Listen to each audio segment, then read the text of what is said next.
दोस्तों जैसे कि आप जानते हैं कि नेहा सिंह राठौर हमेशा विवादित गानों के बीच में रहती हैं और यहाँ पे फिर एक विवादित गाना गा दी हैं, जहाँ पे आप सुनेंगे कि यूपी में काबा तो सुन लिए हैं, बिहार में काबा ये भी सुन लिए, महाराष्ट्र में काबा ये भी सुन लिए, लेकिन दिल्ली में काबा पार्ट 1 आ गया है। जी हाँ दोस्तों, पार्ट 1 इसलिए बोल रहे हैं कि दिल्ली में काबा पार्ट 2 भी आने वाला है और ये नेहा सिंह राठौर ये तुरंत ही आपके बीच लाएंगी और ये गाना हम आपको सुनवाएंगे, पार्ट 2 भी सुनवाएंगे। लेकिन उससे पहले दोस्तों हम आपसे कहते हैं कि आप हमारे चैनल को सब्सक्राइब कर लें, क्योंकि जितनी भी उनकी विवादित गाना होती है, विवादित गाना नहीं बोल सकते हैं, वो जो जनहित में मांग की गाना है वो सारी चीज़ गाती रहती हैं और यहाँ पे हम उनका गाना आपको सुनाते रहते हैं। तो चलिए सुनाते हैं ये गाना, लेकिन उससे पहले आप सब्सक्राइब जरूर करें।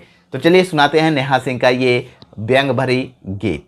दिल्ली में आपके राज बा, जेल में होत मसाज बार, लोकपाल ले आवे वालन के बदलल अंदाज बा।